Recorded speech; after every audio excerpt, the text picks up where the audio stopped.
Ladies and gentlemen, welcome to the Wadcast podcast. It's, I don't know what day it is. I don't know where I am. I don't know what's going on. I don't know where you are. I know you're listening to me right now, and I appreciate that. Thanks for being a listener of the Wadcast.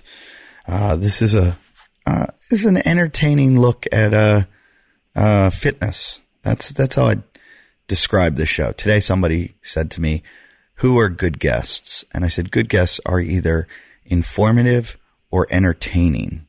I said, great guests are informative and entertaining. We have that today. We have an OG of CrossFit. We have a guy who he's done it all. SWAT team, CrossFit, martial arts. He's done it all. He's been around forever. Oh, he's a great troll too. He has messed with everybody, which I love more than anything. Yes, we have Freddy Camacho today. Before we get to Freddy and my interview, I stopped by his gym. He's very nice to let me come hang out and talk to him. But before we do that, I want to talk about a couple things. Where am I this week? If you're looking for me, I'm in Worcester, Massachusetts. Try to spell that. It's spelled like Worcester. But I'm in Worcester Thursday, Friday, and Saturday. Then Sunday, Tuesday, Wednesday, I am in New York City. I am playing, there's a whole bunch of clubs down in one little area. They're all owned by the same people, and it's all part of the Comedy Cellar. But I'll be at the Village Underground, Fat Black Pussycat, really good shows. Those are the best shows, best club in the world, I think. Comedy Cellar, I'm there one night. It's just great. It's, everybody comes in from Dave Chappelle to Jerry Seinfeld, and, it's really hard to get tickets. And I'm not joking when I tell you it's probably already sold out, so you can't come see me. But if you can, it's a really good place to come see me. That's this, Sunday, Tuesday, and Wednesday. I'm also doing a show Tuesday night at Gotham Comedy Club in New York City. So get your tickets. Then the next weekend I'm in Laugh, Boston. That's in the Westin Hotel in the Seaport. Best club in Boston by far. Laugh, Boston. And then the following weekend I'm in Vancouver at it's called Rick Bronson's House of Comedy. So I will be there. Then I get a week off and I'm off to Australia. So, any tickets are at eddyift.com. Come out. Counselor, come out. Anybody know what movie that's from? What else is going on? I'm dead right now. I'm exhausted from, traveling. I'm working on a project with Surfer Magazine, doing a really dumb stunt, and was doing some toe-in surfing today. So my body is in pain. Our Patreon. If you like us and you like the show and you want to contribute to the show, it's very easy. You just go to Patreon. And, if you give $5 a month, that's almost $1 an episode, a little bit more than $1 an episode. Then you get in a drawing to get yourself a Myopucks, which I'm going to actually hook up to my shoulders after this. Myopucks, which is an electronic muscle stimulator, basically pumps your muscles, gets your muscles moving without moving your arms or legs or whatever you have to do. So you're not going to do any tissue damage, and it pumps the blood and it gets all that good blood in, takes all the bad blood out to your lymphatic system, and I like to say it expedites the inflammatory process. I'm not going to, don't quote me on this, but I think it cuts your injury time down by 2/3. Like, I think if it takes you 6 weeks to rehab an injury with a Myopucks, this is just me, I think it takes 2. 6 to 2. And it helps if you have yourself a leopard claw too, to scrape any kind of weird areas where you have adhesions, or I got to get that on working on my quads, because, from my long run, I still have some messed up quads. So get yourself a leopard claw and a Myopux. We will give you one of those if you win our drawing. We do a drawing every week, and this week's winner is Rob Gray. That's right, Rob Gray. Congratulations. You want a Myopux, you want a leopard claw, you're a great fan of the Wadcast. We appreciate your donations to Patreon, and so you'll be getting one of those in the mail. Send us an email, wadcastpodcast@yahoo.com. We're going to, you know what? You're just going to get it. You'll get a message from Troy over there at Myopux. Let you know how to do it. Anybody else, you want to buy a Myopux, just go to myopux.com, or maybe it's leopardclaw.com, and you'll find it. Just Google it. You'll find it. Order it. It's amazing. And what else is going on? I told you my tour schedule, eddieif.com. I want to talk to you about an app that is changing my life. Let's say that. All you got to do is connect this app to your Apple Watch, your Bluetooth heart rate monitor, or your smartwatch, and you can record your workouts and visualize your real-time heart rate data. It's called Fitiv Pulse, and it's an all-in-one health and fitness app for your iOS and Android, for you Android weirdos. Yeah, you're a weirdo. I'm not going to lie to you. You people with your green text messages, you know, you're out of my friend groups because you just mess up our group texts. Anyway, even though you're a weirdo, you can still get Fitiv Pulse. Here's what you're going to do. It gives you like a tailor-made workout, like tracking experience. You can do all kinds of things. Voice notifications, workout groups, which I have a workout group. You guys can join. It's Wadcast Podcast. If you go in, you can find it. You can compete against me. There's all kinds of personal challenges, badges, custom workout options. And if you're already using any of the other fitness apps that are out there, it will integrate seamlessly with them. So I use Map My Run. When I use Map My Run, it works with Fitiv. Like all the data shows up in Fitiv. So if you're using Strava or Training Peaks or MyFitnessPal, Apple Health, any of them, you're not going to compromise any of that data. You're still going to have it. Data. You say tomato, I say tomato. So this is an app that's perfect for CrossFitters. And it's so good because, like, say I do a CrossFit workout, Map My Run doesn't track me. I have to say that I'm running. Fitiv Pulse, I go, oh, I'm doing a CrossFit workout, or I'm doing whatever I am doing. I'm going for a hike. I'm going for a run. I'm biking. Whatever it is, they track it. It's great. And you got to just see why CrossFitters loving this thing. It is very, very popular among CrossFitters. Fitiv Pulse has everything you need to keep you progressing towards your goals. So experience an app that feels like it's been built just for you. Visit Fitiv, FITIV.com/promo. Enter the promo code WADCAST for 33% off a year subscription. That's Fitiv, FITIV.com/promo. Enter code WADCAST for 33% off a year subscription. Unlock your fitness with Fitiv Pulse. All right, so I think we're ready to get started with Mr. Tony Camacho. Did I say Tony Camacho? That's hilarious. Tony Camacho is a booker that used to book comedy clubs in New York, and I see him in Las Vegas all the time. I know two Camachos. This is not Tony Camacho. Wow. Sorry, Freddy. At least I didn't mispronounce your name like I have 90% of our other guests. So Freddy Camacho. I had a really, really, really, really fun time doing this interview. I hope you enjoy it. What a good dude. Probably one of the best dudes I've met in the CrossFit world. So ladies and gentlemen, enjoy Freddy Camacho. Tony Camacho, you wouldn't enjoy. Seriously. Another little side note before I start the show. Tony Camacho one time called me on the phone, and when he called me, asked me who he was talking to. Like went, oh, who did I call here? Like he didn't remember who he even called. Yeah. So Freddy Camacho would never do that. All right. I better just start the show.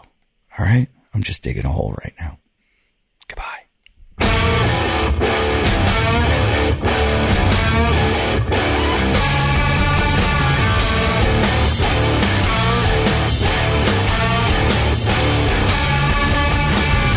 Ladies and gentlemen, welcome to the Wadcast podcast. I'm your host, Eddie Ift, and if this show never comes out, it's because I'm the worst audio engineer in the world.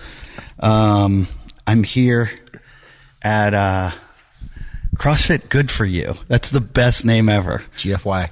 That is awesome. That's a great name. It was originally GFY.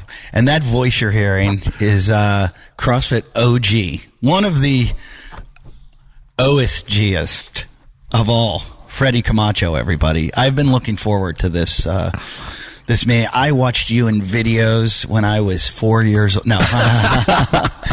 No. Sounds about right. You're in the videos that are like the originals, the ones that like still resonate with everyone. When you guys would do like dumb contests against each other all the time and just like face off like, I'm going to fuck you up. Workouts at level 1. Yeah, with the bar facing each other. Yeah, like you were like, let's go. Those were a lot of fun times back then. You know what? I was just watching one recently and I was like, these guys back then were so fucking fit. Like, I definitely was a lot fitter then. No, I mean, I feel like there was even more intensity then. There was more of this, like, bro out kind of like, now it's a science.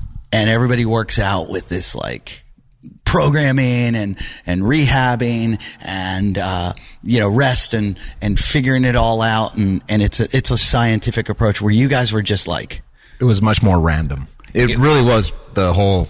Yeah. Random programming and just everything random. I think it was back then. And you looked like that. It looked like you can almost see the build of a CrossFitter or the evolution. And I think once they kind of figure it out, like, I'm not going to take any, but like, look at Matt Frazier. He's not like, you wouldn't say, oh, that's the best build of a man in the world. It's not at all. You know, like chicks aren't going, oh, I love that body. Chicks want. Matt, he said it, not me. I have no problem saying it, Matt. Matt, I would not fuck you. I'm going to see him in a couple of days. Yeah. So tell him I said that. Make sure this comes out after. Yeah. No, but when you're first in it and you're just like raw and you don't give a shit and you'll hurt yourself because you're going to go like, you're going to go 110 miles an hour every day. Like there's no, your RPMs the whole way until you just collapse. There's something about that, and you guys all look like that. Well, we did it back then, that's for sure. Even I was doing it back then, so there was definitely the red line days. Yeah, there was no pacing. You guys just went balls to the wall the whole way, and there's something about creating that person and it's like a psycho mentality. It was absolutely crazy back then how much stuff that we did back at One World. Is that what it was called? Yeah, back at CrossFit One World. I was just over at Santa Cruz, and I wanted to go see the original. Mm-hmm. And I was with Pat Barber. I should ask him where it was. I don't even know what's in that building anymore, but it's so funny because it was in so many videos I watched. Yeah. So many. Did you, when you got into it back then, obviously you had no idea, but was it weird when all of a sudden people were like, you had like fame from it? I had that definite internet fame. I guess most of my fame was like, really, I kind of just punched myself into it with the blog. Yeah. The CrossFit One World blog. I was just going over it. It's still on. You can still find it online. Oh, really? Yeah. It's like, 8 years of posting on that blog. You did 8 years? Almost daily. 8 years daily. Yeah. Probably the first 5 or 6 years, it was every day. I didn't miss a day. Wow. Yeah. I remember when somebody told me I should have a blog. They're like, just write your funny shit down. I'm like, I can't even write a check. like my hand cramps when I write a check. Yeah. I was like, you want me to sit and type something every day? Now I got to be buzzed to write anything relevant. Yeah. People are like, hey, everybody's like, you need to post on Instagram. And I'm like, okay. And then like, write something. And I'm like, here's a picture. Yeah. I don't want to. I got into comedy so I wouldn't have to. I mean, we do have to write, but I kind of write my jokes in my head and then I'll have like one word to it. And then people are like, but how do you edit? And I'm like, on stage, I do it over and over and over again. And every time I'm like, switch that and I record it and I listen. So there is that. I just don't like, I can't believe what I'm basically saying is you're a psychopath. Yeah, I'm literally was just going through it at work because I was super bored. My last day at work. And I started it 2006. And basically it's kind of like a whole journal of my CrossFit life. You know what I mean? That's kind of cool. So yeah, it's there like from when I started. And, so I'm going there and there's just like old pictures and I was like, fuck, I was really super fit back then. Was there? Yeah. Don't take anything away from yourself. Are there some things that you read that you're like, fuck, I can't believe I thought that? Oh shit. Are you kidding me? I haven't even got to the years where I really started just like, really throwing it out there and just writing controversial shit or like just stupid shit. Like what's funny to watch is look at is my programming and how my programming evolved over the years. You know, and China does all the programming here now, but my personal programming, I was looking at workouts on there and I'm like, what the fuck is this workout? Give me an example. Give me a horror. Everything had running in it. I swear to God, we must have ran 400 meters like in rounds, like every other fucking day. I like that all the time. I like that. And everything was volume because I didn't start getting into like a little bit more strength bias programming for, I don't know, 4 or 5 years. So we had a strength template, but it was still just like workouts. And what did we all want to do back then? We all wanted to do, and this was before Instagram and Facebook, right? So everybody just wanted to do these sick ass long fucking workouts. and I was like, why? There's nowhere to even post it. Why did we want to do that shit? But we did. We would do these lines, and I think we just went to work. And fucking, you know what they say about CrossFitters never shut the fuck up about CrossFit, right? You know, a friend of mine wrote that joke. Really? A friend of mine wrote the joke that said, he opens for me a lot. His name is Joe Prano. But he was the first guy, and I'm pretty sure it was his joke, where he said CrossFit is the opposite of Fight Club. Yeah. The first rule, or the never first stop rule, talking about first fucking rule of CrossFit is never stop talking about CrossFit. So that's what we must have done. I'm pretty sure that's why we did those long ass workouts so we can go to work and tell everyone fucking how awesome we were for doing a 45-minute fucking suck fest. I think that had something to do with it because I haven't been doing it near as long as you, but I don't know. I think I'm over 10 years now or something. But when I got there, it was like, okay, they're short. They were over. And I was like, I don't want it to be over. Like this, I found this whole community of people that were like me. They were sick in the head. They wanted to work out hard, really hard and do dumb shit. And then I was like, but this is it? Like this is it? I got get fit doing a 15-minute workout or a 10-minute workout. Yeah, yep. And then I found Outlaw Way. And then the next thing I know, I wanted to go back to 15-minute workouts. I literally just posted the other day, I took a picture of where the gym started at One World in the corner of our martial arts place. And I remember one of my partners literally told me, you're not going to get people to pay you to fucking do sucky workouts and die. And I was like, I think I can. And basically funded our gym until I ended up leaving there. Well, it's funny. When I got out of college, I was like, where are these weirdos? Like, where are people that want to work out? And I went the triathlon world just for a brief time to see, like, if that was where they were. And I was like, this is fucking weird. You know, you're just out on your bike for like 4 hours at a time. This isn't it. And I was like, where's, you know, like I guess I missed the boat. I had to like join the military or something if I wanted to lead a life like this. So when CrossFit, when I found it, I was like, and I found it later in life, you know, I was in my 30s and I'm like, oh, fuck. Yeah, I was 40. Fuck, this is no fair. Like this is, they should have had this when I was right out of college. I would have been able to like keep going and do all this fun shit. But, so how'd you find it? Well, I was fighting and then right.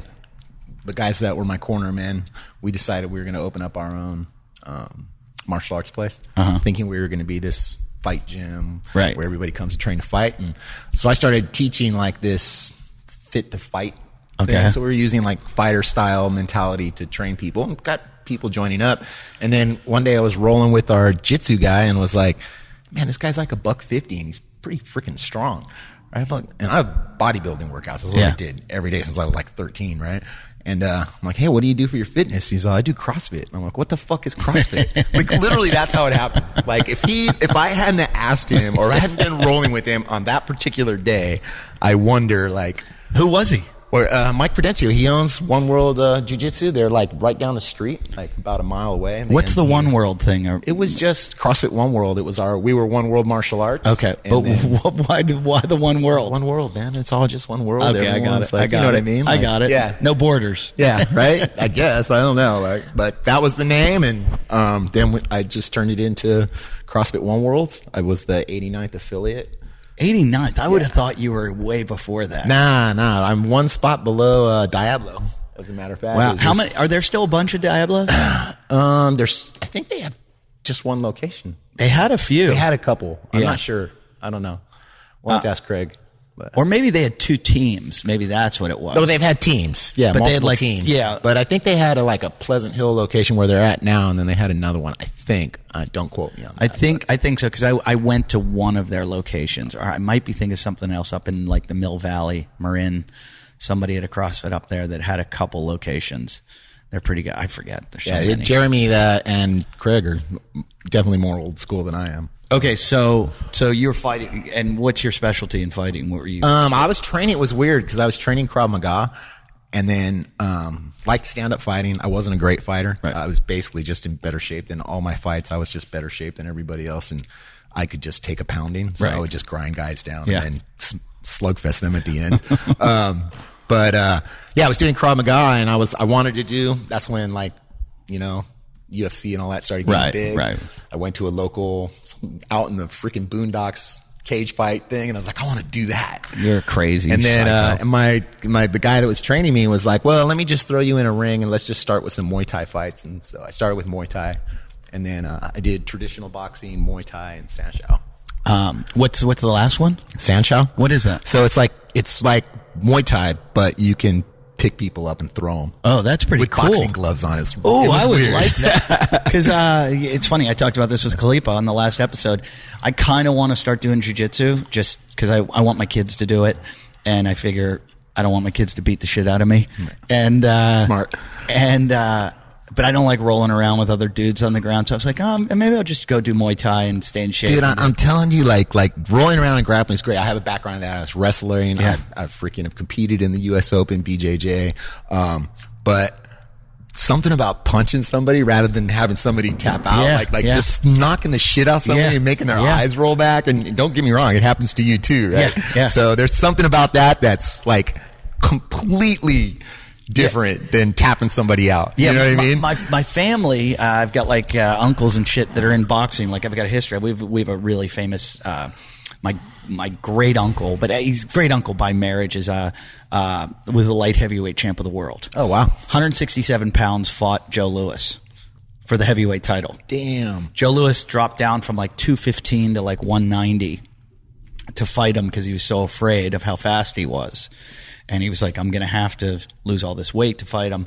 And he took him to the 13th round, and Lewis knocked him out. Holy shit. But he had him on every card. He was going to win. So it's in your bloodline. No, because that's not blood. That's by marriage. But there are the rest of the family. Because boxing, people don't realize boxing used to be the biggest sport in America. Back in like so he was 37. I think he won the light heavyweight championship. Back then, it was so much bigger than football. And they used to go to like, when he fought Joe Louis, the people of Pittsburgh went to Forbes Field, which was the baseball stadium, to listen. To it? Yeah, because that's how broadcast. That's how big it was. Yeah, and fighting was everything. Like boxing was the biggest sport. Like they were naming streets after boxers, and I don't know what. I think football just diminished it, but I've done a little bit of boxing, just a tiny bit, and it is fun. But the conditioning is.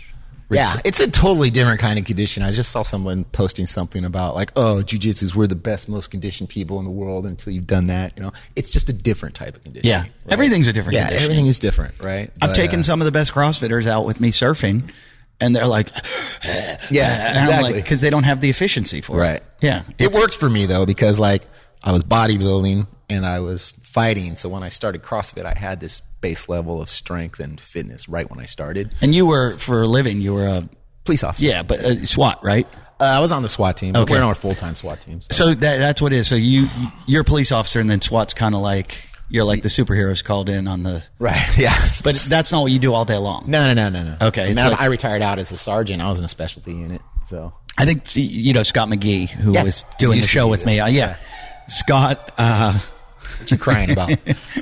Scott, yeah, that was kind of his thing. Like, I always thought he was full-time, like, just Batman. Yeah. Like, he would just go around and, like, jump in on criminals and stuff. And then I'd see him, in his squad car, and I'm like, what are you doing? Where's all the tactical Why gear? are you dumbing down? Why are you dumbing down? Yeah, you're ruining my whole image of you. So what area were you? I was local. What is I'm it in there? Newark, right? We're in Newark right now, but the next city over north is Union City. Is that so? Where would Scott used to tell me that he would go? A lot of his stuff didn't really happen in Santa Monica. Like the crimes would happen, but they'd have to go get the guys somewhere else. Oh, I could see that. Yeah. Yeah, that happens all the time. Yeah. You know what I mean? So, But you're retired now. I'm retired. Retired a little over a year ago. Now I'm Do you miss it? security management at Tesla. Go figure. Wow. Wow. Do you miss it though? I miss. It's funny. I was just thinking about this. It's like I don't miss the job, but I do miss the day-to-day craziness of the job. You know what I Right, mean? right. Like it was Not knowing. You never just when you thought you've seen it all, even right up until like a couple of weeks. I don't even remember. And there were so many memories that you don't even remember them until somebody something brings the memories back, right? But you just never can see. You're like, holy shit, that's new.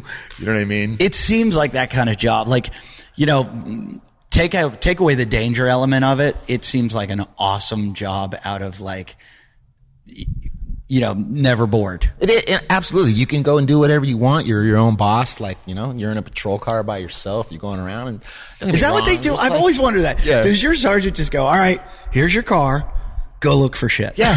Go police. You know what I mean? I think it's changing a little bit because, from what I hear, like, even in just the year that I've gone, there's a kind of a tilt away from, the police is just a bad rep. Like, trying to even find people that want to be police officers. It's a tough people that want to be is really hard. All the agencies around here are short. Really? Yeah. But the money's pretty good, isn't it? The money was great. You know And what I people mean? still don't want to do it. And you graduate high school, you can go be an engineer, or you can go be a cop. You know Yeah. what I mean? Like, what are you going to do? Sit in a desk and not have people that want to hate you and motherfuck you and I've just kill heard you I've or just heard whatever. that- yeah, that's true. You know what I mean? Like, I can't imagine. Like, everybody sees. I don't want to take either side and get people all. I don't want to create a controversial issue, but I can't imagine having to walk up to a car and not know what's going to happen. no, absolutely. And I've had some fuck moments doing I that. don't think people understand that. Yeah, it's I definitely. don't think they understand that you're walking up to a car where a guy can just do you watch The Watchmen at all? I started watching. I'm a couple episodes. Did you see in. that in that first episode when he's trying to get his gun unlocked, and all of a sudden he looks, and it's just like you are at any moment could be that one guy that just goes, bam. I remember I was at the CrossFit Games when Diane Stewart is a master's and she was the chief of Hayward Police, which is like 2 cities over. And that happened to one of the sergeants. Walked up to a car in the night and they shot at him out the window and killed him. I did a show for the California Highway Patrol last Christmas. And comedy shows for corporate events are tough. Christmas parties are a little easier because they're drinking a lot. But shows for cops are always really hard. And for some reason, cops want comedy. And then it's just like a nightmare for the comedian because you're scared as a comedian. You're like, I don't want to piss off this guy. I don't want to piss off this guy. I don't want to piss off this guy. And they basically told me like all jokes are go. But our sergeant or our whatever detective, whatever I don't know, the captain is gay. So they're like, no gay jokes, no gay jokes. And I was like, okay, I wasn't going to do any, but good thing you told me. And then they go, and by the way, we're going to present an award to another guy right before we bring you on. And I was like, okay. And they're like, that you good with that? And I'm like, yeah, that's fine. Little do I know, they're giving this award to a guy who saved another California Highway Patrolman. He didn't save him. Oh, he did. The guy was had pulled a car over and was like standing in front of his car and got hit from behind and got smashed in between both cars and just like both legs gone, just gone. And this guy pulled up on the side of the road and was able to like stop traffic. Oh, a citizen, regular, not a highway patrolman. This was another police officer, and tie like tourniquets and save the guy's life. But they're talking about, they all knew this guy who lost his life, and like everybody's like, tears are in their what eyes. A buzzkill. And they're like, and now? Now it's Joe. Well, the good thing is that cops all have a twisted sense of humor. That like is I'm true. in the corporate world now, and like I say some things, and like my boss is all like, "Hey," and he was a cop for a short period of time, so he kind of gets it. Like he's all, "We're in the office, that's fine." Like, but like, you know, I don't know. You just So when you're doing not apathetic, but I'm just like a twisted sense of humor. Yeah. Things that bother other people don't really fucking. You know bother who me. else has that? Doctors and nurses. I could see that. When I was single and I used to hook up with, I always liked nurses, like, or doctor women, because they were, I always felt like they had seen so much like bodily function shit that nothing would gross them out. Yeah. And they were just like the dirtiest girls. I don't know about that. I do. Yeah. I do. I know about it. And it was good. You nurses, you keep it up. But Hello, everybody. I want to interrupt the show to talk to you about estrogen. You're like, what's estrogen? I'm going to tell you what estrogen is. Estrogen is something you need to see in all your products. It's nature's ultimate gut support and absorption ingredient for better health and performance. Okay, so I learned about this. I got on a phone call with these guys, talked all about it. And you know how I nerd out on this kind of stuff. I start talking, then I start researching, and I find out it's a game-changing ingredient that helps support gut health, absorption, and bioavailability of key nutrients. And it's in hundreds of supplements worldwide. So you're like, how do I get this? Well, you just make sure when you buy anything that estrogen is in it. If you're going to buy something that is costing you a lot of money that you're taking, and you're taking a vitamin, a nutrient, any kind of thing, any kind of micronutrient, whatever it might be, you want to make sure it's got estrogen in it so that it is getting absorbed into your body the right way. It's a 100% plant-based compound created by the developers at New Live Science. And, you know, when we're talking about gut health, everything else works better, and we absorb the right amount of nutrients our bodies need to thrive. And I know this because of all the stuff that I've gone on with my gut. So New Live Science specializes in the research and development of proprietary and clinically proven nutraceutical ingredients since 1997. Estrogen's patented 100% natural compound. And here's what it does. This is the most important part. It increases the absorption of many vital nutrients, promoting a healthy gut environment for better health. Okay? It's ideal for all people from all walks of life, whether you're a weekend warrior like me, who just goes up there and hikes on the trails, or let's say you're an athlete that does real races and competitions and works out 16 times a day, or say you're just like a busy professional and you want to look good and you want to feel better and you want to have good health. You need better absorption with estrogen. So you can find estrogen in a wide variety of supplements. So make sure your supplement has estrogen in the formula. If your product doesn't have it, ask your favorite supplement brand to include it in their next formulation. You're like, what? Yeah. Email them, Instagram them, Facebook them. Say, hey, I noticed you don't use estrogen. Can you use it? Because I really want to get this thing into me and I don't want to poop it out or pee it out. I want it going into my bloodstream. So make sure that's estrogen, ASTRAGIN. Do some Google work on this. I just had a guy today ask me about nutrition. He was like, what's your go-to? What are you doing these days? What diet are you on? And I was like, you know what? Diets, there's so many of them, and I think they're all about caloric deficit. But one of the most important things, I think, is that you track your macros. You got to know how many how many calories you're getting and where they're coming from. If you want to build muscle, you want to lose weight, the best way to do this is use Macro Stacks. That's Macro Stacks. It's a web app that helps you figure out how much to eat, stay on track, reach your goals without having to think about it. It's the best all-in-one app for counting macros. With Macro Stacks, you get a customized macro plan. You get recipes to fit your exact macros. You get access to a nutrition coach, a place to track everything, so much more. MacroStacks is a scientifically proven flexible plan that will help you get results without feeling deprived. If you don't like using recipes, that's fine too. MacroStacks has a database of over 800,000 foods for easy tracking. So you can scan it with your phone, the barcode. You can type it in. Whatever you want to do, it's going to have it. Then it keeps it stored if it's some random weird thing that you just eat. And then it's got it, because a lot of us eat a lot of the same foods over and over and over. So it gets quicker and quicker and easier to use. And it, you keep track of your progress, and you've also got access to a nutrition coach. What app has that? I'm telling you, I learned a lot from using this. I did not realize that I was eating way too much fat and not enough protein. I have changed my ways thanks to MacroStacks. I am now chugging steak on a daily basis. I'm eating beef jerky. I'm eating protein shakes because I was eating way too many nuts and stuff that I didn't realize were just like highly calorically, just way too much fat. Because I'm not on a keto diet, so I don't need to eat that much fat. MacroStacks help me with that. Let it help you. They got a wide variety of recipes for anyone from beginner to expert. You can follow along with these. All recipes can be made in bulk to help with meal prep or feed a family. For 25% off your MacroStacks subscription, visit macrostacks.com and enter code WODCAST. Okay? And I want you to know something. It's a web app, so it's not downloadable. The app is not at the App Store. However, it functions exactly the same as a native app.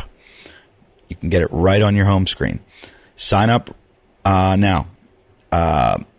Go to get 25% off your MacroStacks subscription. Visit macrostacks.com and enter WODCAST. And oh my God, did my dog just fart? Did you smell that? That was awful. Jeez, what? The dog needs to use MacroStacks. Get off the carbs. What are you eating? My wife is sitting right next to me right now while I drop this ad in.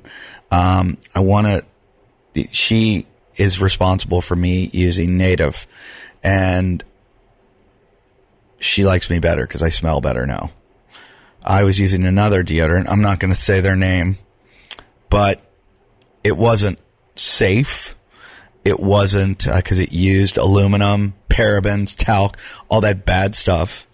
And my wife likes me to be a hippie, and I was afraid to use any other deodorant, like one of those natural deodorants, because I thought I would end up smelling like those people that go to like Fish concerts or Grateful Dead concerts. I don't know. I didn't want to smell.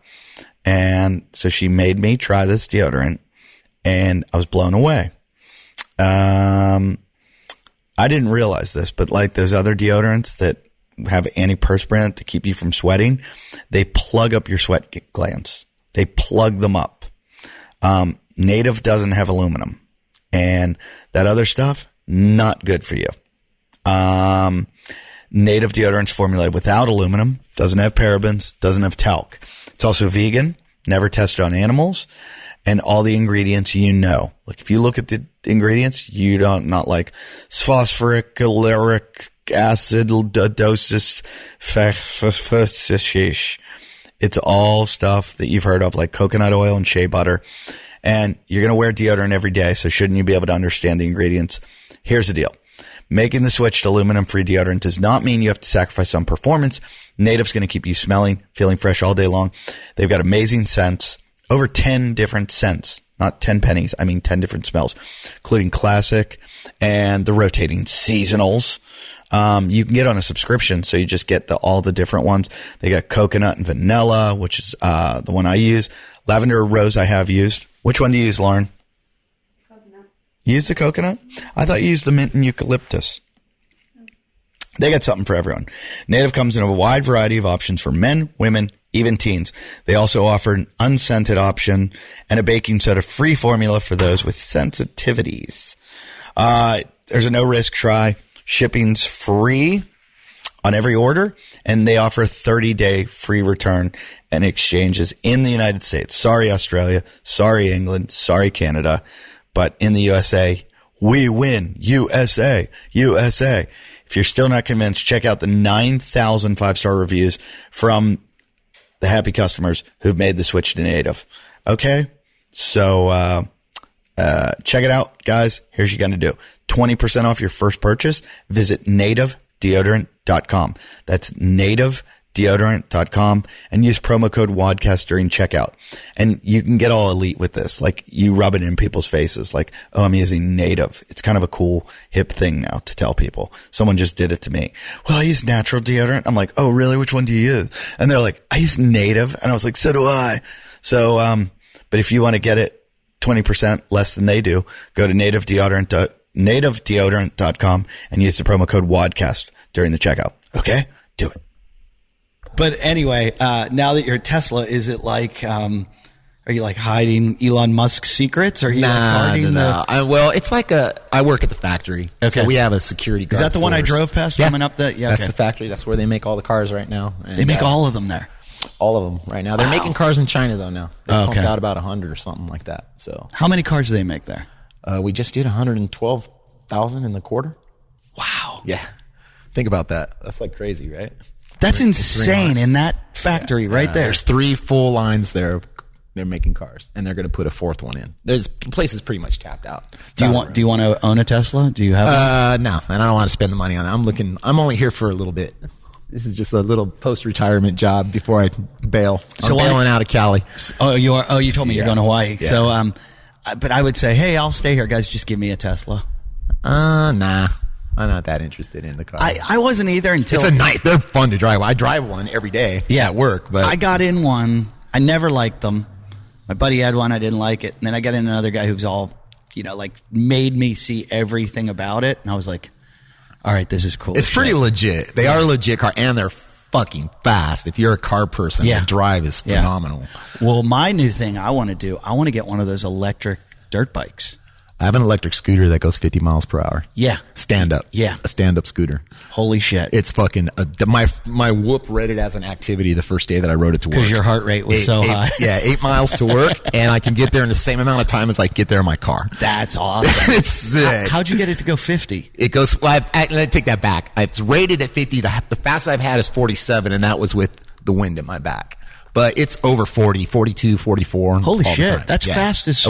I wear a helmet. I I bought a would. jacket with pads. I would. Like, I'm probably going to die on it. Yeah, if I don't you die, I road bike too, so I'm going to die on 2 wheels. I just don't know which one it's going to be. See, I always, my best friend died on a road bike, and I swore after that I'd never ride one, and I haven't. I've never gotten on one since it was, Jesus, about 20 years now.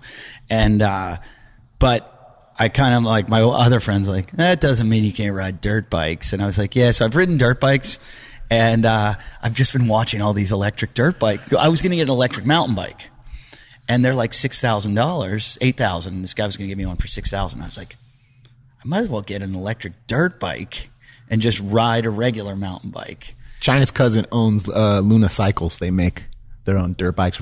Regular bikes, they making dirt bikes now, and they're coming out on the scooter end too. There was a guy, I believe, don't quote me on this, but there was a guy, I believe, who raced in, I don't know what the competition is, where it's basically all whoops that they got to go over, and it's a straightaway, and you basically just have to judge when to get air, when to suck it up, and like a guy will be way ahead, and then all of a sudden a guy would jump over like 3 jumps. It's like a Red Bull competition or something, and one of the dudes in it was on an electric.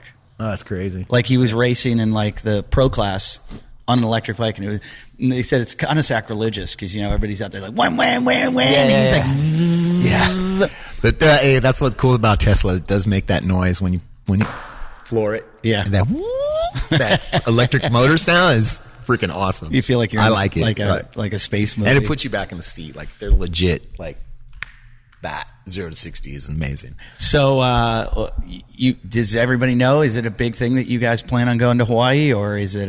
We've been kind of letting it out. I just signed a new 3-year lease here, an extension. Yeah. So our plan is about 18 months to 20 months, and haven't quite figured out how we're going to work that all out. You gonna open a gym over there? Nah.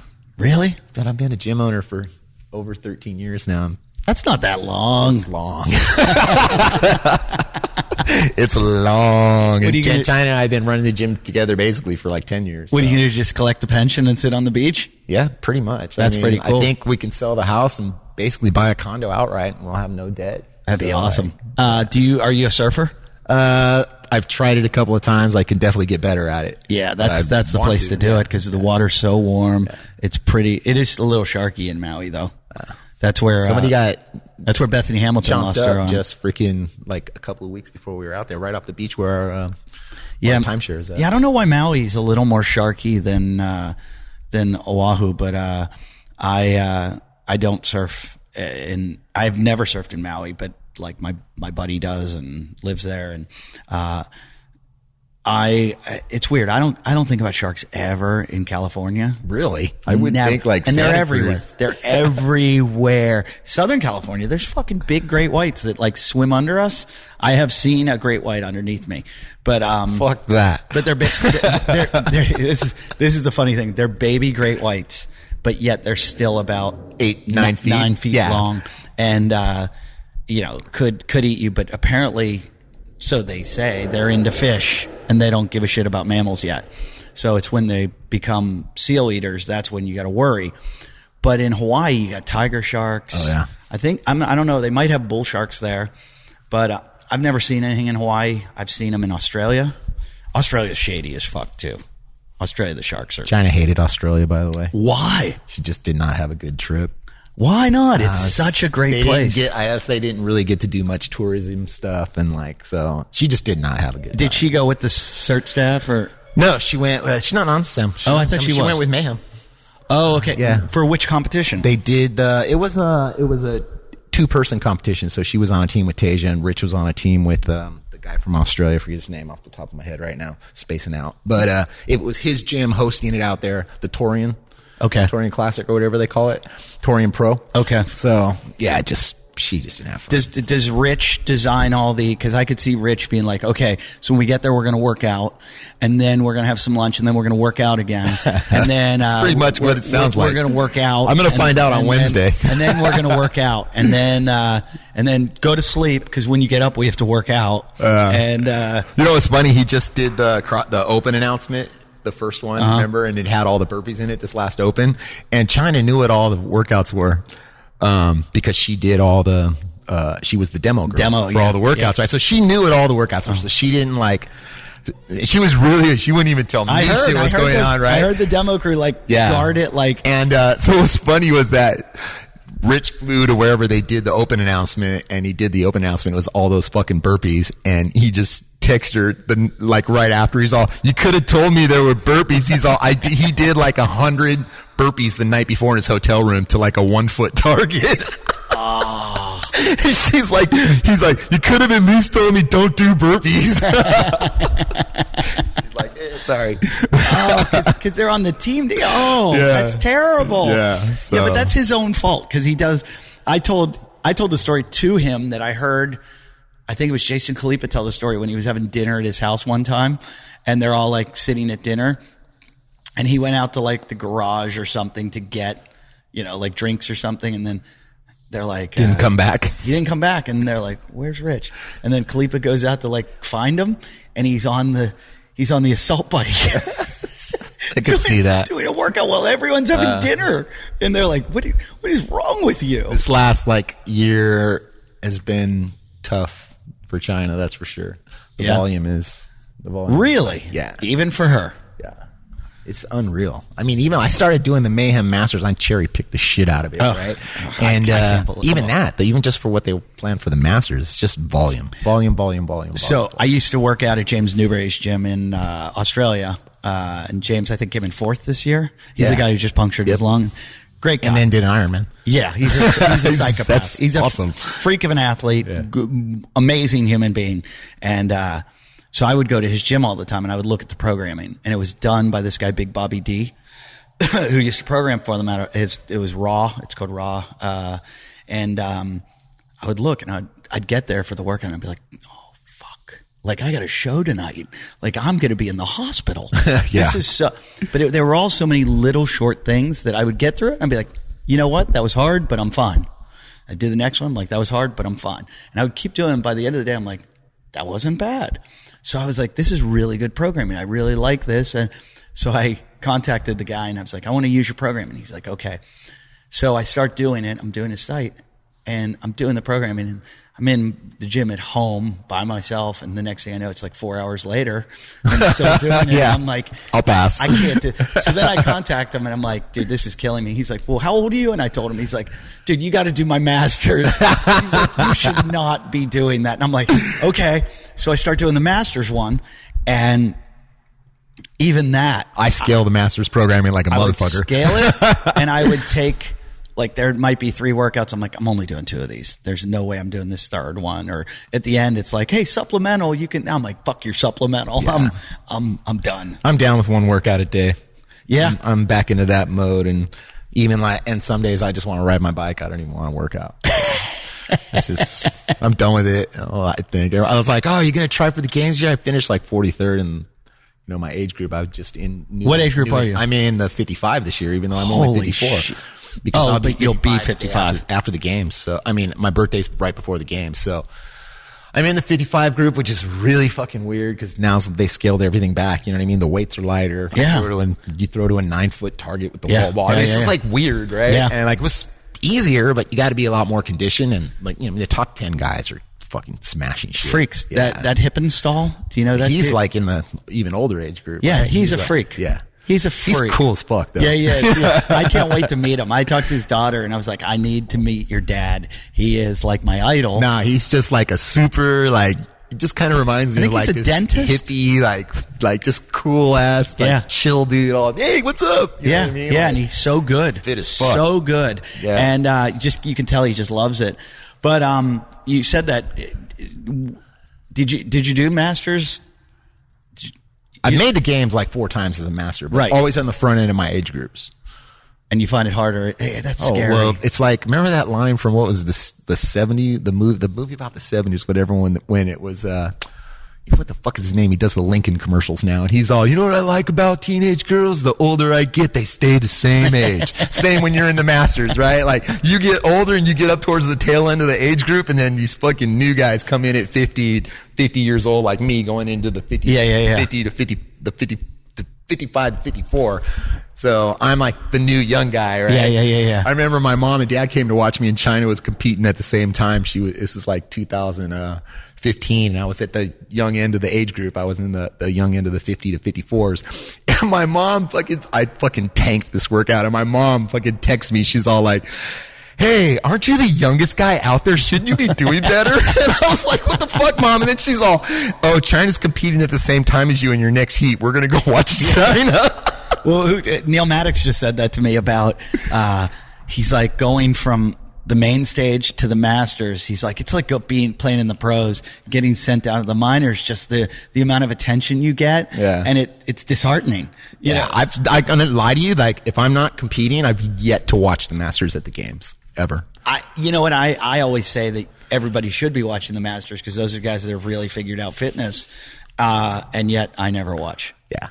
That's, you just want to watch the best. And look, I'll even admit this. I have trouble. I watch a lot of surfing competitions. I watch CrossFit competitions. I have trouble watching the women in both too, because I like to see the best of the best and only that. And I'm like, I don't want to watch anything else. And so I love it when like when Tia beat everybody right in that one event. I'm like, fuck yeah. Like, I love that. I'm like, I love watching a girl crush the guy. In fact, I was hanging out with my brother-in-law this week, and he was talking about, like, all the gender equality shit, and he's Southern boy, and he's like, these women thinking this and this and this, they will never be as good as men. And I was like, let me show you an event where the fittest men in the world lost to the fittest woman in the world. Right. So don't count them out. No. I used to think that. I used to think, I hear these stories, like my I'm buddies with a fireman who was like, yeah, the women can't pass the test and blah, blah, blah. They can't carry this and they can't carry that. And I'm like, have you been to the CrossFit Games? Because these women, as a joke, I said last year I was going to do the 60 plus women's scaled, I think. 60 plus women, whatever. I go, I'm going to win it. And I signed up as myself. And if anyone was like, hey, you can't be, I was going to go, who are you to judge what gender I am? I see myself as a 60. I was just You're identifying as a 60-year-old woman. That's exactly. a new one. Because you know how Glassman was like, I'm going to allow transgender. I was like, don't you guys ask me who I am. You have no right. So, and I was even at CrossFit Mode when it happened in Australia. And I was like, I even told them, I go, don't put me on your books because I don't want to get you in trouble and then find out that like James Newberry can't go to the games because you put me on illegally. So I said, keep me out of it. Did you get smashed? I got so smashed. It was ridiculous. So the first day I posted, I was like 15th on the first event. And then I did it like day 1 or 2. And then the next thing I know, I'm like dropping like 30th, 50th. So I ended up like 150th in the 60 plus women. Don't mess with them. Don't mess with them. So then like one of the events I think I couldn't finish. And then one of them I got first because it was that one where the time domain changes each time. You get an extra 4 minutes. Yeah. And every time you get an extra 4 minutes, the weight on the clean went up. Yep. Yeah. And it ended up with like 145 pounds and some woman only got like 1 clean. And I was like, oh, well, when I get to that, if I get to that, then 145 pound clean. Yeah. You savage, you. I was like, I got these women. And I would go on the show and I'd be like, listen, you old bitches. I'm going to smash you this week.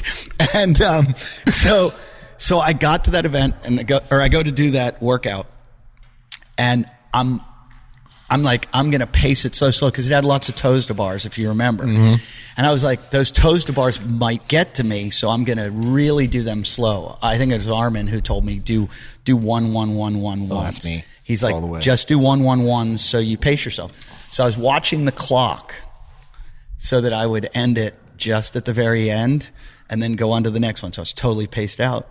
Well, I didn't realize they said to us, we're starting at 2 minutes because there was like another guy going. So we're going to start at the 2 minutes. So I didn't do the math in my head. And they're like, time. And I didn't even finish 1 round. Wow. And I'm like, okay. Did you redo? So I redid. And as a man or as a woman? As a woman. And that's when I got first. But I didn't even do all the events. So those women are, somebody told me too, they're like, they'll crush you. Like, why did you think you could beat them? They're like, they will crush you. And it is it's like you're using a different work capacity. Yeah, it's more like once you get old, now I'm in this new gear, everyone's like, yeah, now you don't really need to be worried about the weights. You've got to be worried. It's even more cardio. Yeah, way more. You know what I mean? So, because the lighter the weight and all of a sudden you're moving it and you're getting gassed quicker.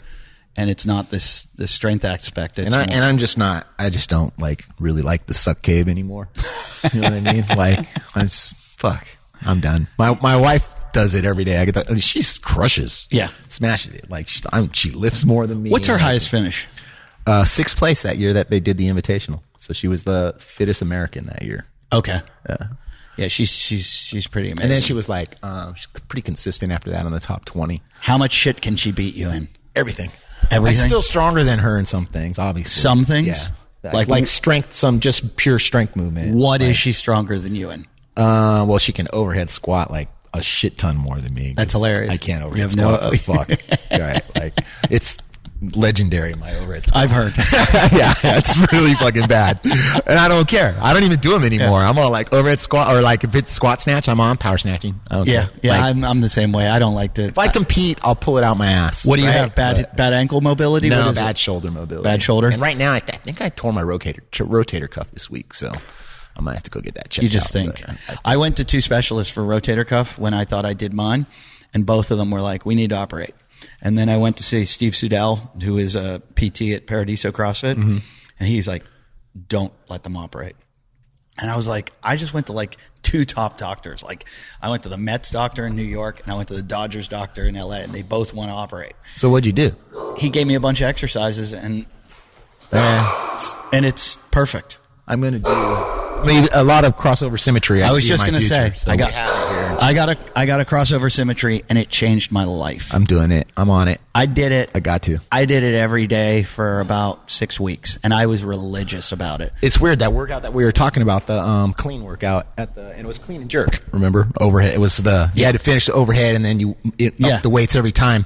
And 2 days before I was going to do the workout, I was bench pressing, and I felt something like pop in my shoulder. And then the day before I was going to do the workout on Saturday, I was in here and I was just going to do like the first round just to practice. And I couldn't put the weight over my head. So I had to like change the angle of how I threw it over my head. That's always good for your back. And then it went away. Like it only bothered me for like 3-4 days. I finished the workout. I actually did pretty good.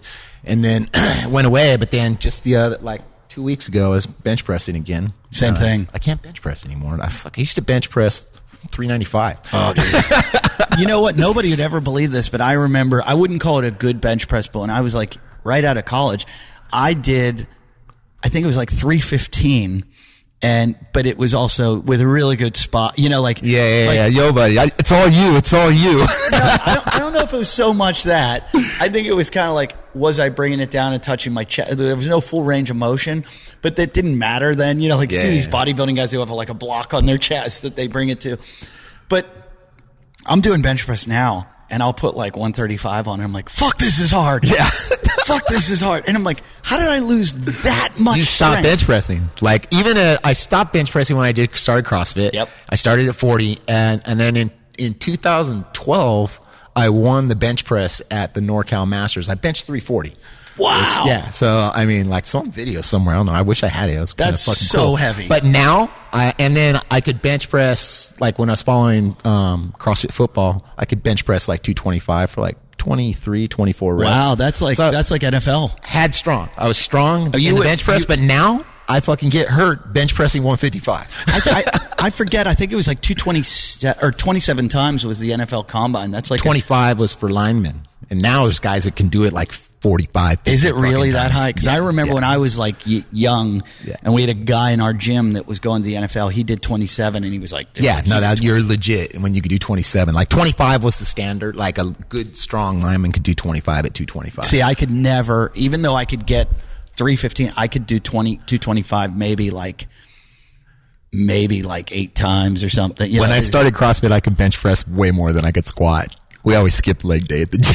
That's hilarious. All we did was our mirror muscles, man. I did curls, bench press, shoulder, military press. Like my shoulders are really fucking strong. So you're joking? That's all I'm doing now. I swear to God, because I just ran this long race and I fucked up my knees, so I'm like taking a lot of time off. Like I still do squats and stuff, but I'm going to even stop that because I really want to give them a long time to heal. But I'm going in, I'm doing like chest and back one day, and I don't have a lot of time, so I'll go in. Mirror muscles. Mirror muscles. Yeah, and I'll do shoulders, bis, and tris another day.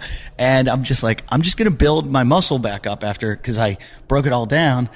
And then I'll go back into like doing CrossFit workouts, but doing bench press and seeing how weak it's gotten. Yeah, it's like I'm like embarrassingly weak now. Embarrassing. Yeah.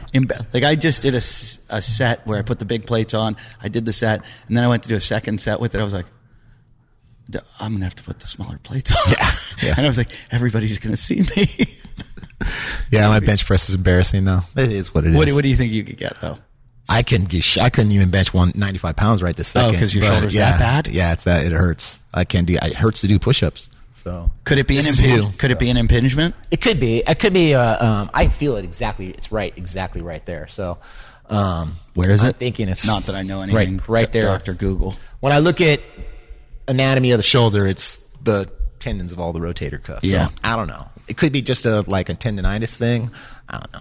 Mine was so bad. Like I literally couldn't lift my shoulder higher than this, and it was a total impingement. Knock on wood, of all my years of training, which has been 41 years now, I've never had to get surgery for anything. Wow. Other than carpal tunnel. But so I don't really want to get surgery. So I think I need to go get it looked at though. It's that bad. Yeah. So, Yeah. Just have it checked out. Tesla probably got some nice health insurance for you. Yeah, I got benefits. So Yeah. good. So go just abuse that. That's the thing when we moved to Hawaii. So I'm going to quit Tesla, and I don't get medical through police work because I started late. I'm only put in 18 years, so I don't get any medical from that. So I'm like, one of us is going to have to get a job in Hawaii that has medical benefits. So yeah, it's a lot of money. My wife, rock, scissors, paper, see who goes to work. my wife and I are both like independent contractors because what we do, and so I just pay for our health insurance. And I think for a family of 4, I forget what I pay. It's so much. Yeah, it's probably ridiculous. It's got to be like what, like 15, 16, 1,800 a month? Probably. It's around that. Yeah. It's about what I think it was 17. And I think it went up because I just had a little boy. And I think it went up because, and then my wife is a pain in the ass about doctors. And she has our kids go to this pediatrician that only takes cash. So on top of like, let's say we pay $24,000 a year or 20 some thousand dollars worth of healthcare.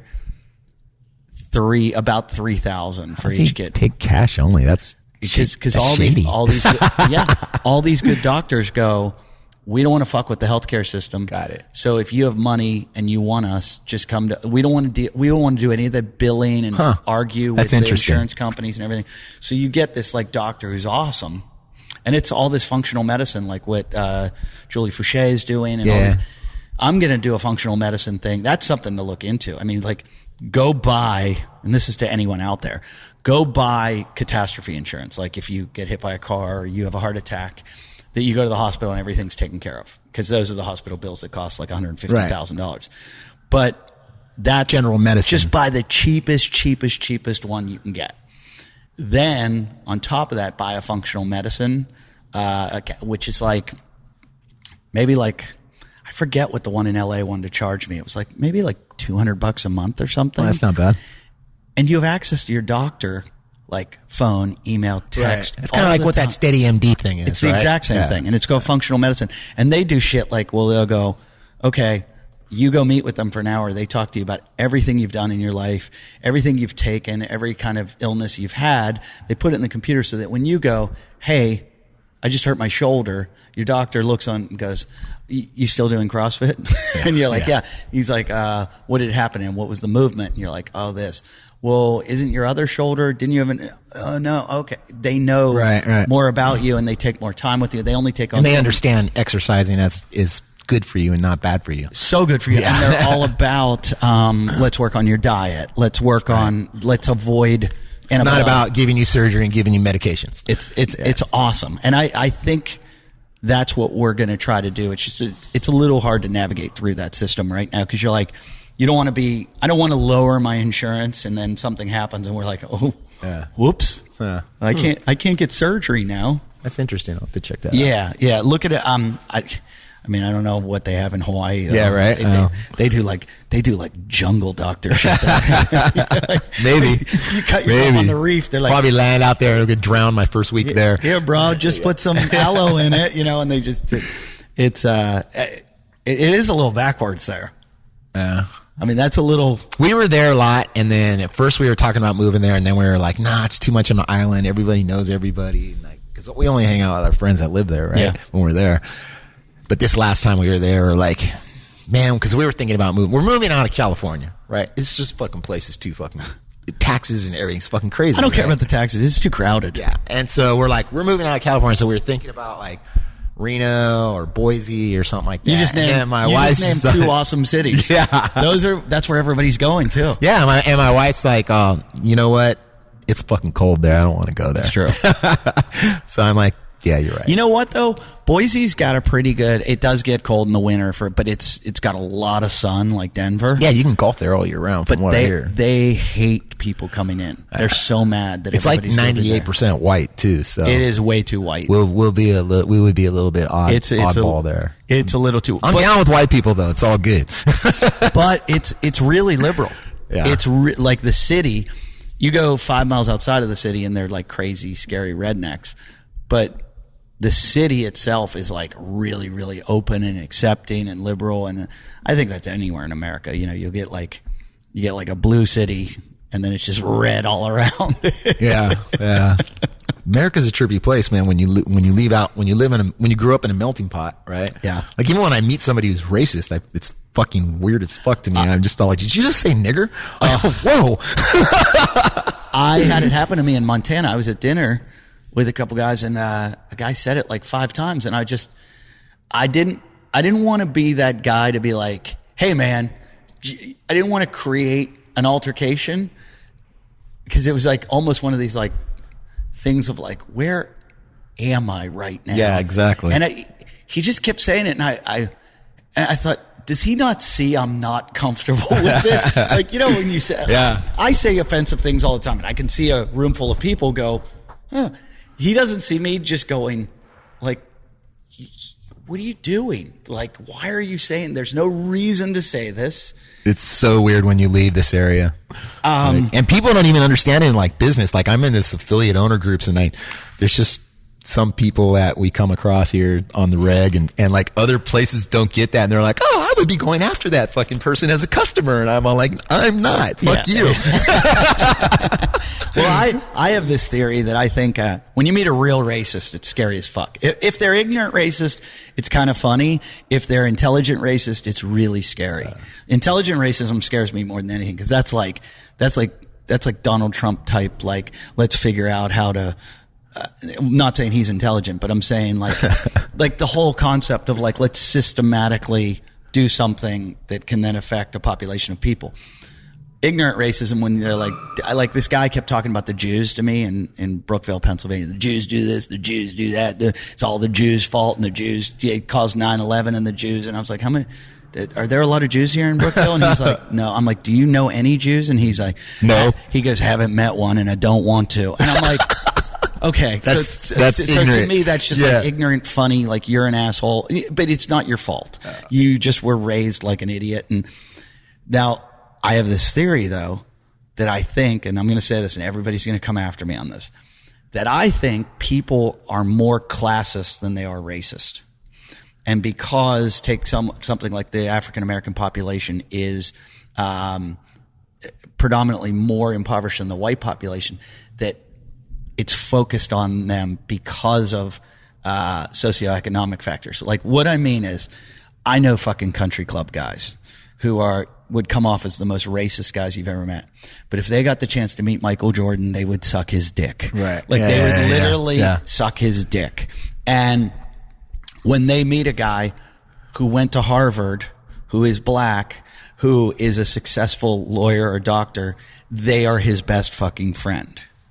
So it's just poor black people that they don't like. Right. Now, those same rich white people that act like that, if you put a guy from Appalachia, West Virginia near them, they would hate him equally. I can see that. So it is all poverty. Yeah. It's people hate poor people, and they hate, like, poor people are shitty a lot, you know, from being a cop. And it's not their fault. They just haven't had an education, and they've lived in a violent upbringing, and there's just a lot of factors against them. White, black, Hispanic, whatever it is. Right.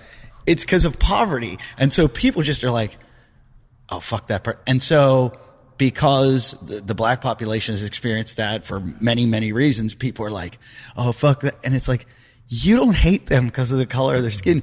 You hate them because they're poor. Yeah, that's a different way of looking at it, and it makes sense. And I'm starting to believe that more and more, because I see it the way people act towards like wealthy black people. I mean, it's amazing, because I'm in comedy where like half my friends are, everybody's a different everything, and a lot of the successful comics, just the way people dote all over, and where did your racism go? Yeah. Like, why are you not racist when they're successful and rich? And it's really, really weird. It's a crazy world we live in. That's for sure. It took me a long time to get that theory out there, and I'm gonna keep going on it, because I've been telling people it, and they're like, there is something to that, because like if you're like a shitty person from a trailer park in West Virginia where they do meth all day long, nobody likes you. Right. No, that's true.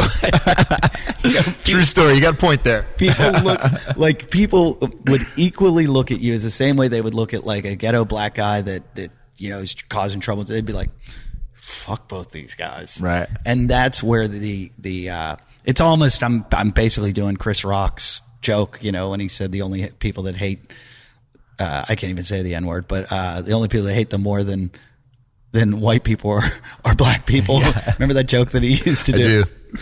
That was an awesome joke. That was I think that was Chris Rock's like defining joke. Hey, speaking of celebrities, you were supposed to tell me a Coolio story.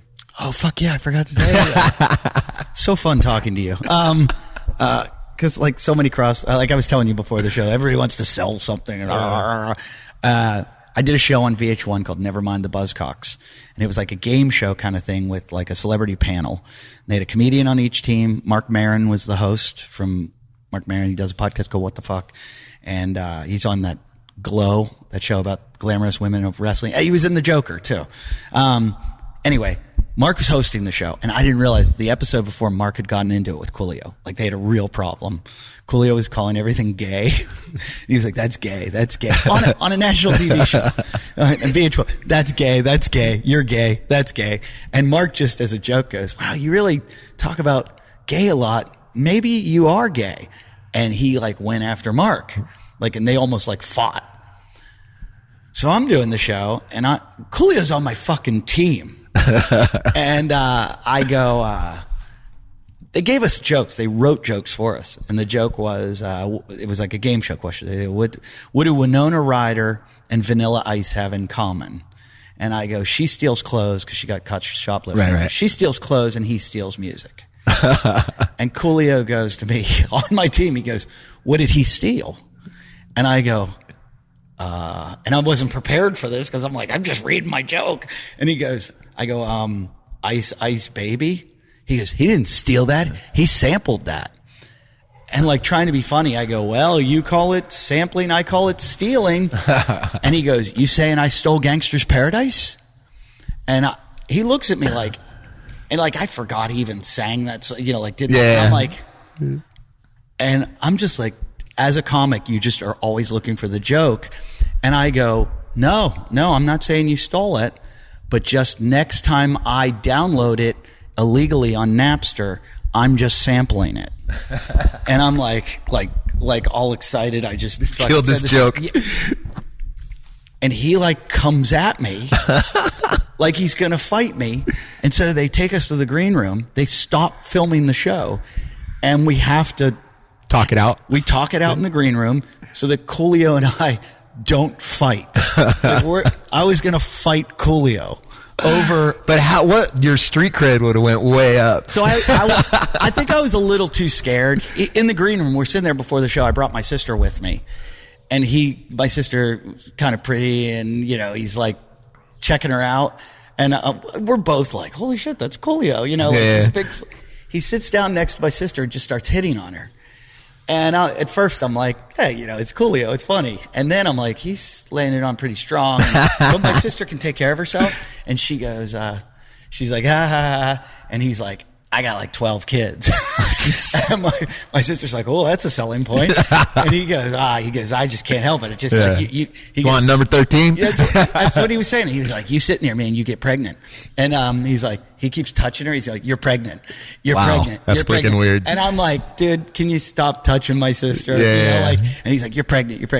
So it gets better. So cut to maybe 5 years later, I'm out with a buddy in Hollywood and a friend goes, hey, I'm throwing this crazy party at some millionaire's mansion. And it's this dumb kid whose parents gave him all this money. And he's got this giant mansion. And I never go to those Hollywood hills. I've been in Hollywood for 15 years. I've never been, maybe 3 big Hollywood hills, these parties you hear about. So I'm like, let's go. We go up to this party and I'm like, oh, this is going to be fucking awesome. There's all these, it's all a bunch of me's. It's all people why are we here? We don't know this guy. Right. Drinking and eating his food and trashing his house. So I meet the kid that owns the house. And I'm like, so this is your house? He's like, yeah. And I'm like, what do you do? He's like, well, I dropped out of school. I'm like, so I figure out his parents gave him this house. And I'm talking to him. And I'm like, well, your parents? He's like, well, they're pretty mad that I don't go to school. And I'm like, but they gave you a $10 million mansion. Right. And he's like, well, and my dad thinks I'm... Hey, come here. She won't try and eat those guys. He's like, my dad thinks I'm a loser and blah, blah, blah. So we're outside on his patio, and he's got a giant crystal, which looks like a cantaloupe that's been cut in half, and underneath are all the crystals coming out of it, and it's filled with water. And I go, what's this? He goes, oh, my parents bought it. I was supposed to put it in the house, but I left it out here, and then it rained, and now it's too heavy, and we can't move it. My parents are going to kill me. And I'm like, and I go, we got to move that shit. I'm like, we got to move this crystal. So I go, you got to show your parents you can do. He's like, how are we going to move it? I'm like, we got enough people here at this party. By the way, Coolio's at the party. Coolio's at the party wearing a sailor hat, like an admiral cap, and he's talking to like a bunch of white chicks that are like, Coolio! Yeah. And I had not talked to him or anything. I can't believe the dog didn't attack him. So I go, we got to move this thing. I'm like, we got enough manpower here. It's like moving a giant boulder. Right. And I go, we got enough guys here, we can do it. And he's like, what? I go, you know how proud your parents are going to be if you move this thing? And he's like, yeah. And I'm like, come on. I'm like, hey, everybody, we're going to move this. We're going to empty the water out, and then we're going to move it inside. And I'm like, I'm so bored. This is what I'm doing. Yeah. And I'm like, come on, everybody, get aside. And all these dudes at this party are just like, why am I grabbing this fucking rock? And so everybody gets around it, and they're like, so what are we going to do? Which way are we going to go? What are we going to? And I'm like, we need a leader. And I go, I saw a captain in there. So I swear to God, I run in the house and I go, Coolio, they need you outside. And he goes, what? I go, they need you. It's an emergency. And Coolio comes running outside. What's going on? I go, they need to move this rock. They need to move this crystal. And we gotta move it. And you're the only one. And I'm just like, fucking build him up. I'm like, you're the only one that can make this happen, Coolio. And Coolio goes, all right, man, I got it. He's like, I got it. He's like, everybody get aside. So everybody gets around it. And he goes, on 3, what we're going to do, we're going to lift it. We're going to pour the water out. And then we're going to step backwards, and everybody shuffle your feet, and we're going to go to the left, and we're going to get it back under the roof. And I'm like, my friend is like, I can't believe you started this whole fucking thing. And I'm like, I don't know if they can lift it off this thing. I don't know how heavy it is. I mean, it's gigantic. It's like the size of, it's easily one of these horse mats. Easily. And it's all rock. So he goes, 1, 2, 3. And everyone, and I just step back. And I'm like, yeah, I ain't touching this shit. Yeah. They all fucking lift it up, and he's like, go, go. And they're all going, rah, rah. They pour the water out, and he's like, don't drop it. It's worth like tons of money. They pour it out. Somebody moves the stand inside, then they move it to the stand. And I did not know this when I concocted this whole idea. But those crystals are so sharp, they all take their hands off, and they're all bleeding. Oh, God. Every single guy that lifted is like, fuck. And Coolio. It's all cut up. And I look at my buddy and I go, we gotta get the fuck out of here right now. So we just got out of the car and I left. See ya. Your 2 run-ins with Coolio. Yeah, but he didn't remember me at all. Like, he had no idea. And I'm like, he probably gets in a fight with someone like that every day. That's hilarious. Yeah. Wow. A long story. I supposed to be talking about you, but we end up talking about Coolio. Yeah. So let me just a couple things, and I'll let you go. When you first started, who was back there at the original when you were there? I was never that worked. Amundsen? It was Greg. Was the fire breather of choice then? Yeah. Was he the toughest? Yeah. Oh yeah, by far. Yeah. He was all those original videos. Even before I was in some videos, that were all him. Yeah, I remember the one of him doing. He did Fran against someone. I forget who that was, and then he did it against what's her name, Annie. Have you talked with him lately? No. He's like a total like hippie Zen dude now. I had him on the show. He was a cop for a while, and then he retired from that, and he owns a gym in Santa Cruz. I just drove by his gym, and I had him on about a year and a half ago, and I'm not a religious person at all. Zero. I grew up in the church and left it and didn't want anything to do with it. So when he came on the show, he was very religious, and he's the nicest guy in the world, but I'm like... Yeah. I'm not down with that stuff either. Yeah. But, he's does like speaking, right? Speaking engagements. Does he? Yeah, he's like one of those inspirational speakers or whatever the fuck you call him. So Yeah, he did this motivational. a motivational Yeah. speaker. That's the word I'm looking for. And he did this like speech at this cop throwdown that I went to, and I was like, oh, he's freaking fired up. But yeah, so he was around then, and then like, Was well, it, I mean, like, was I it was a lot in, of cops and like firemen and everything at that time? maybe, I don't know. Not at my gym, there never was. I mean, I didn't work out at Santa Cruz a lot. I only been there a couple of times, but But it seems like you were in these videos. I You were- was there as in videos, but we did a lot of those at like level ones and stuff. Oh, too. that's what was You know happening. I mean? So I hosted a lot of level ones at One World. And then the games came and kind of like the whole, everything just kind of changed a little bit. You know what I mean? Like it got more superstars, more superstarsy. I want to Yeah, say, like, you know that's what I mean? and It's that's like, when you got controversial. I was controversial only in 2009. I don't even know what the fuck that was about. What was it? What was it? I don't know. It's just like I don't know, in the wrong crew, hanging around the wrong people, and just, I always supportive of CrossFit, but I think maybe I was even just like trying to be controversial. You know what I mean? Like, But wait, 2009, was that the Rob Wolf? yeah, that's when the black box, Yeah. after the black box. Yeah. And like, So you were in that. But I was those aren't the there. wrong Yeah. people. Those are. no, not that I was in a battle that wasn't my battle. You know what I mean? Right. Like, I would say that. Not the wrong people whatsoever. I'd People say do everybody that. involved in that. People do that in my business all the time. They jump in, and I'm Yeah. just like, stay the fuck out of it. But it helps in our business. Like if you jump in, you get publicity, you get notoriety, and I think there's a natural. It's human nature to want to jump in. Yeah. And you just want to pick a side.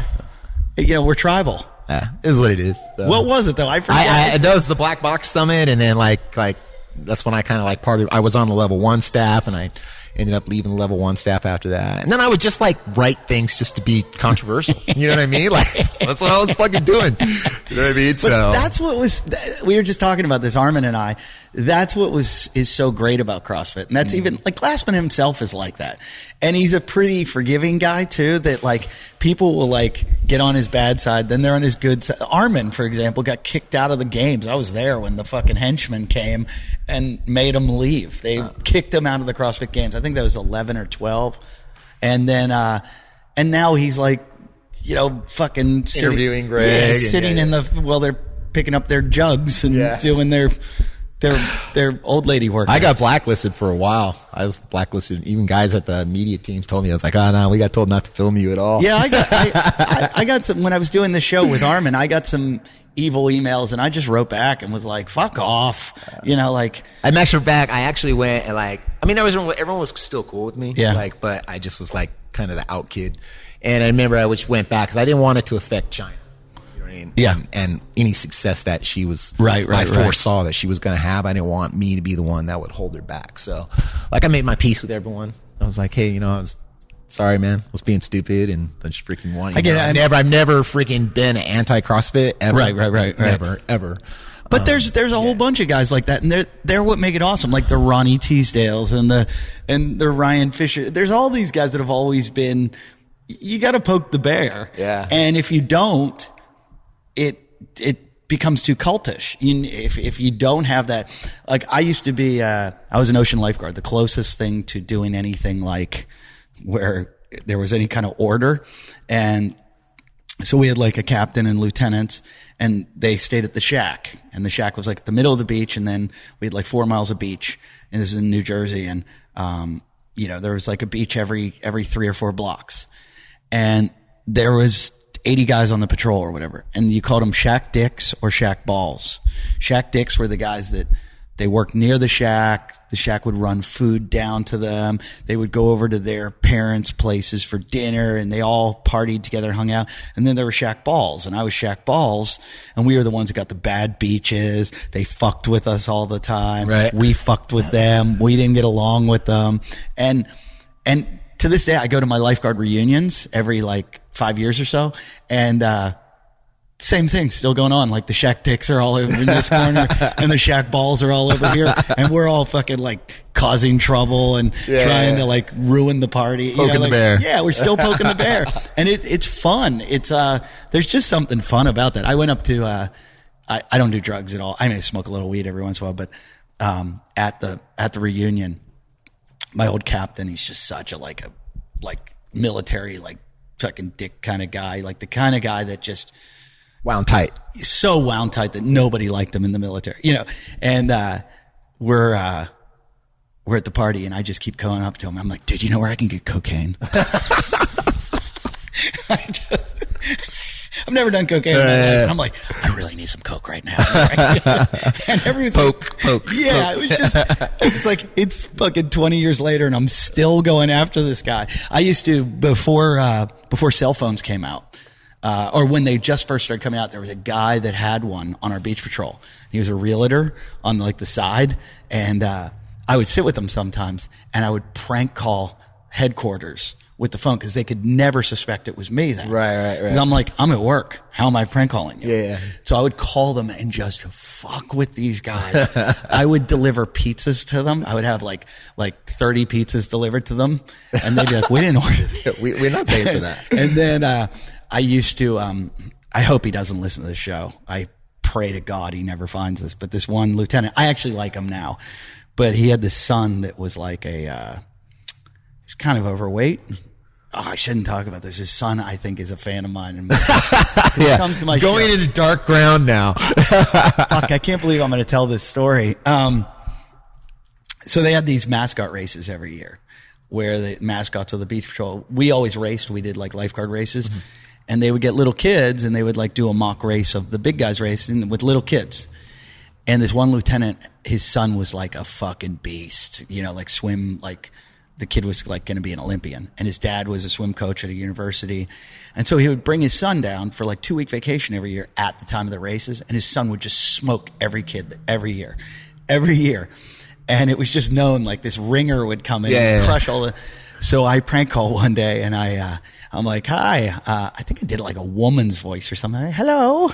I'm like, I'm calling about the lifeguard races or whatever I did. And they're like, yeah. I'm like, and they're telling me it's him and he's telling me all about the dates and everything. And I go, is that big fat kid that wins it? Is he going to be bad? And the guy's like, excuse me? What do you, I don't know what you're talking about. I'm like, oh, there's this little roly-poly fat kid that just goes out there. And he's listening right now. And he, no joke, he could be. And I feel bad because you're not fat anymore. But he, and I'm just fucking with his dad. And his dad was like, listen, you don't have to be part of our rage. I'll just insult his kid to him. But we fucked with them so bad. It was awesome. And so I get that you did that to CrossFit. I think it's fucking amazing. That's amazing. Oh, it was fun. It was fun at the time. It was all good. I still troll. I'm in like Facebook groups and like say things that like Ben Smith's dad was one of the funniest things in the world. Yeah, it was. And I want to know who that is. I get it. Whatever happened to that? Whatever happened to the iron? Remember the iron arm? Or drywall? But yeah, whatever happened to all those? So here's what happened with drywall said it got boring. I think something else happened. Ben Smith's dad, he was the one that they called his employer. Like Castro or something called his employer. And they said, this guy's been doing this. Like, this is the kind of guy you have employed. I didn't even really follow Ben Smith's dad. Ben Smith's dad was fucking hilarious. Oh, it was fucking great. Yeah. Like, watching, because all those guys took themselves so seriously. See, I came from the world of comedy where every day you're getting shit on. Every day. I open up YouTube and it's like, you're the worst comedian in the world. You know, like, and so I have like a thicker skin or where I just fuck right back. I'm like, delete, ban, you're a fucking loser, go kill yourself. Right. I just saw pictures of your mom, she's ugly. These guys freaked out. And so they just couldn't take any criticism. And so when these guys are trolling them, they fucking lost their fucking minds. Yeah, I didn't follow any of that. But whoever was Ben Smith's dad, he literally almost lost his job over it. Really? Yeah. And then, for the record, Ben Smith's dad's cool as fuck. It was awesome. He's super cool. The real Ben Smith dad's cool. That's what the joke was. Is like, well, I forget why he took Ben Smith's dad's name, and it was something like, it was just what a funny troll handle, Ben Smith's dad. Yeah. And then drywall was crazy. Yeah. I mean, there was not one post that he didn't attack, and he was really funny. And I tried a couple times to like meet him, like say, hey, dude, you're funny. because I want to know who he was. I think Armin knows who he is. Probably. I got to ask. Probably Armin. No, Armin's not that funny. No. Armin's funny, but he's not that funny. Drywall was really funny. Yeah, I barely even remember that. I mean, I remember the postings. Watch it be you, and I'll be like, you fucking asshole. No. You just let me fucking I'm not that. I don't have that comic genius. Spur of the moment funny only, and I'm only a legend in my own mind, so it wasn't me. No one does it anymore.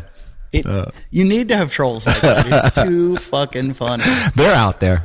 I'm sure they're out there. Yeah, so, it's a land of social media and IG and Facebook. So they're there. But they never took your affiliate away. No. Because I'm never one that I would always be a CrossFit affiliate. Like a 100% team player. Because I was really surprised they never took Ronnie's away.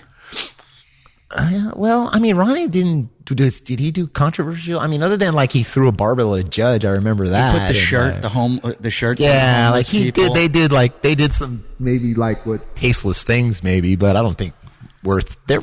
If you think about that affiliate, it literally was in the fucking mean streets. Yeah. It was like, holy shit! Like, how did you guys not get your shit broken into every day and like get killed or stabbed or? I've met a lot of interesting people in my life. Ronnie Teasdale is in my top 5. He's super interesting now. Sunning his butthole. And he was drinking urine one day. I was on Ronnie. Jizz, drinks his urine, and you know what? Whatever's happened to him, he's honestly one of the nicest guys in the world. Yeah, no, every time I talked to him, and I didn't have a lot of interaction with him, but I've ran into him a couple of times over the years, and he's a totally cool dude. And he also sees the humor in it all. Yeah. Like, he doesn't take himself too seriously. Like, I'll make fun of him, and he just giggles. Like, he thinks, he's like, yeah, man, you know, like, he's kind of like, life's short, I'm just fucking having fun. And I also secretly think, and Ronnie, he probably listens, I think Ronnie probably gets more tail than anyone in the world. Yeah, I don't know. This whole, like, what is he? Is he like a yoga guy now? He's Raver.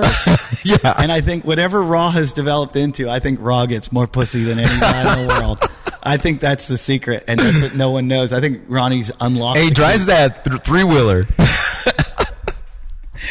But like, definitely an interesting dude. Tomorrow you'll be like, what are you doing? He's like, oh, I sold the 3-wheeler and now I'm walking to Antarctica. Like, he's just doing cool shit all the time. And oh fuck, all the faces over the years. This has been fun. So your plan is a couple more years here and then off to Hawaii. Off to Hawaii, living the good life. Well, I'll come. Come visit. You know, Paradiso CrossFit out of Venice. They bought Kauai CrossFit. Yeah.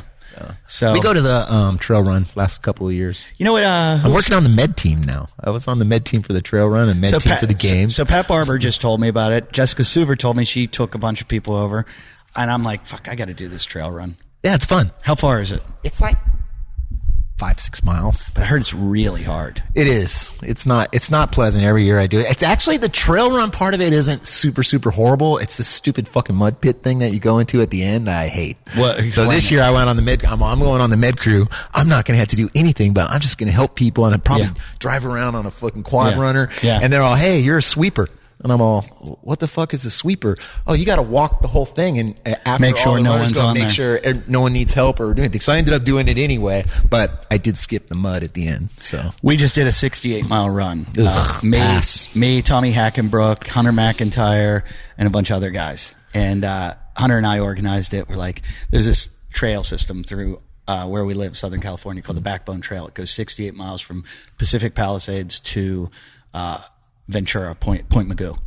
And we're like, let's just fucking do it. We'll do the whole thing. And I just talking to Tommy on the show, I'm like, he's like, I'll do it with you. I was like, no, you won't. And I really thought, like, Zach Forrest said he'd do it. He didn't. All these guys that said they'd do it didn't show up. Tommy didn't bitch once, did the whole fucking thing. Actually, he did complain on Instagram yesterday and said he's got hip bursitis and it's all my fault.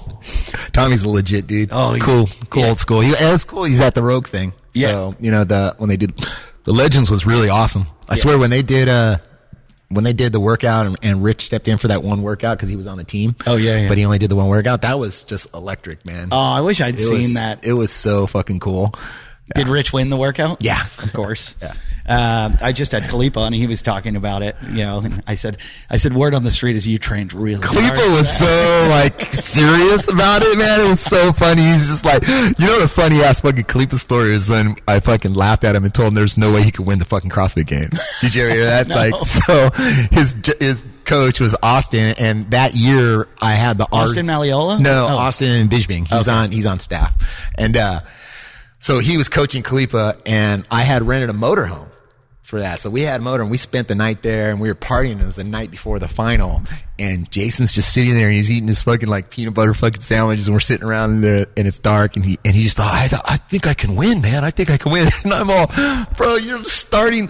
And they did the staggered start. You remember, like the guys that were in first started first, and like he was like 7th or 8th. Yeah. And it was a winner take all event. And freaking, I'm all, bah, dude, there's no fucking way you could fucking win, right? And that motherfucker won the next day. But I literally told him, I was like, there's no fucking way. I like literally laughed. You might have been the fuel. Yeah. You might have been the thing in his head going like, macho. He did his first workout ever at my gym. Did he really? At my CrossFit One World. Him in Austin. They did jumping Fran. They had to jump the pull-ups. They couldn't do regular pull-ups. That's so fun. And then like about a year later, he won the year and a couple of months later, he won the games. That's so funny. Someone else just told me that. I had somebody on that was saying they couldn't do a pull. What's her name? Kenzie Riley.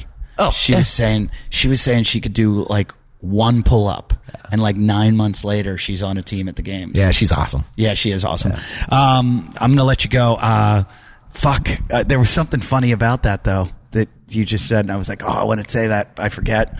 Anything you want to plug? Nah. I ain't gonna plug shit. Yeah, that's why I love you. Good for you, CrossFit. If you're ever in Newark, California, drop in, I guess. Why'd you name it Good For You? It was originally GFY CrossFit, and our goal was like, we're never gonna write down anything. What does GFY mean? We're not gonna have it anywhere. I got approved. Like they approved my affiliate, GFY. That's CrossFit. hilarious. And well, it goes back to GFY, the Go Fuck Yourself challenge with CrossFit football. And John, matter of fact, I called John and go, hey, we're gonna name our gym GFY CrossFit. Are you cool with that? Yeah. Because for some reason I always just associate GFY and John and power athlete or CrossFit football. And he's like, yeah, no, cool. So I got it.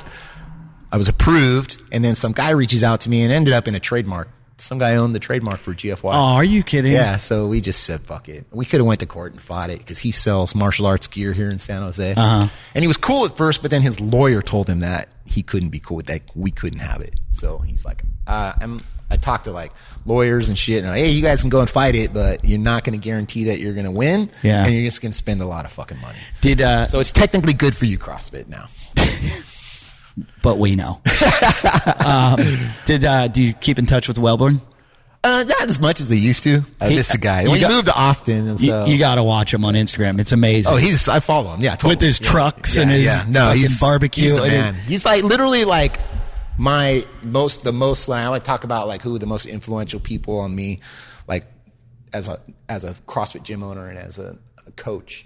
He was definitely the guy that I learned the most from. He's fucking smart as fuck. I've done almost 500 interviews on this show, and he is definitely one of the ones that I just sit and really, really enjoy talking to him. Yeah. He's smart.